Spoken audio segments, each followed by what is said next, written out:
Boris Johnson has apologised at the COVID inquiry for the way the government handled the pandemic, saying it had underestimated the challenge.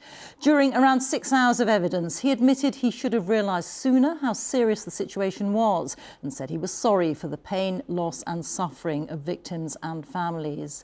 Much of today focused on the start of the pandemic and the timing of COVID measures. The UK announced a lockdown on March the 23rd, 2020. That first lockdown stayed in place until June.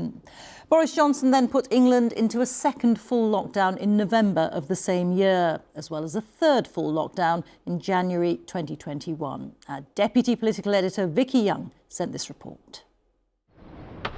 A lot has been said by a lot of people about Boris Johnson's time in Number 10. He was confronted by the biggest challenge to face a Prime Minister in peacetime.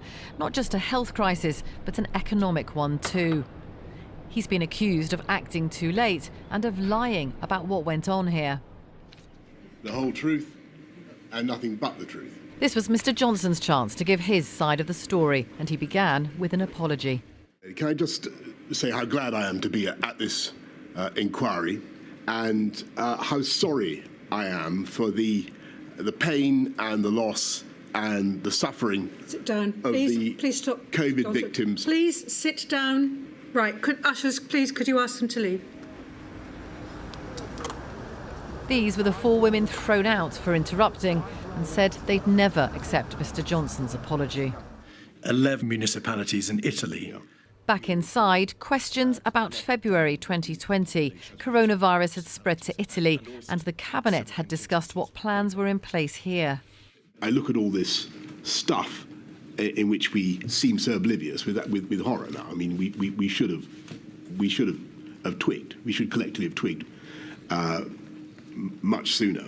I should have twigged.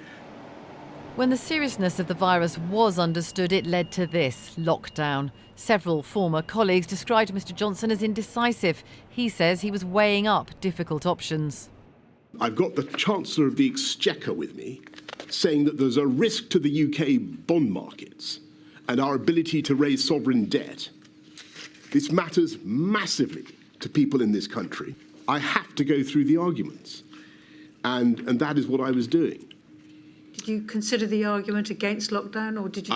I'm afraid to say at that stage I gave it pretty short shrift because I thought that my job was to protect human life. I had no other tool, literally nothing else. There were some uncomfortable questions about the culture in Number 10. Former Chief Advisor Dominic Cummings wrote sweary messages criticising colleagues, including his boss. I knew that some people were difficult. I didn't know how difficult they were, clearly. But I thought it was better on the whole for the country to have a disputatious culture in Number 10 than one that was quietly acquiescent. That was certainly a positive spin on a workplace atmosphere many described as toxic. And Boris Johnson seemed emotional as he reflected on the first year of the pandemic. We have to be realistic about 2020, the whole year, that whole tragic year. We did lock down, but then it bounced back after we'd unlocked. Today, Boris Johnson denied that he failed to show leadership during the pandemic. He said it wasn't indecisiveness, he was simply weighing up options that all had terrible downsides. He did admit that mistakes were made, but said it was a collective failure. Scientists, politicians and officials all underestimating how serious the pandemic was. Boris Johnson will be back here tomorrow to give further evidence. Vicky Young, BBC News, Westminster. Well, there were families and campaigners inside and outside the COVID inquiry today. Our health editor Hugh Pym spoke to some of them about Boris Johnson's evidence. I have cognitive issues. I find it difficult to walk very far without having to rest or I collapse.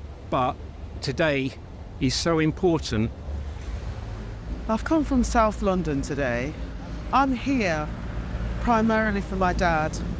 Jean and Anthony, both at the inquiry today, have lost so much in different ways because of COVID-19. Jean's father died in April 2020 in a care home after getting the virus.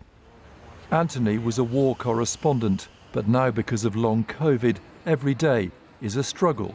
He can no longer work. Outside the inquiry, they met others who've lost loved ones or suffered with the lasting consequences of the virus. The scenes from Italy really rattled me. At a distance, Jim, who's a consultant, is watching the inquiry in breaks from his hospital shift. If you look at our ITU, there are 2 non-corona patients. Working in intensive care in the first wave of COVID, he had to help manage the surge of seriously ill patients. Listening to Boris Johnson, that build-up period, from my perspective, we were desperate for the lockdown. We were terrified that we were going to be overrun with patients and that we would be put into the most awful ethical situations. Was it Matt Hancock last week? Having heard Boris Johnson, Jean was sceptical about the explanations of decisions on lockdowns. He made reference to the scientists quite a few times. Well, they didn't say anything. Behavioural fatigue and bounce back and that's why they delayed locking down. So he's almost pushing the blame onto the scientists and absolving himself of that responsibility as Prime Minister to make those decisions. Anthony and his wife are both living with the continuing symptoms known as long COVID. It has taken everything we hold dear from us. We've lost everything. We exist now on benefits for all of our income. So what did he make of Boris Johnson's apology? They're words, aren't they? It makes a headline, Boris says sorry, but what does it change?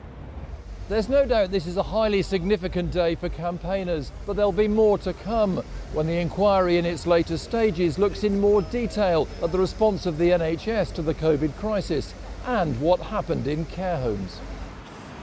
Jean will be coming back when Rishi Sunak gives evidence.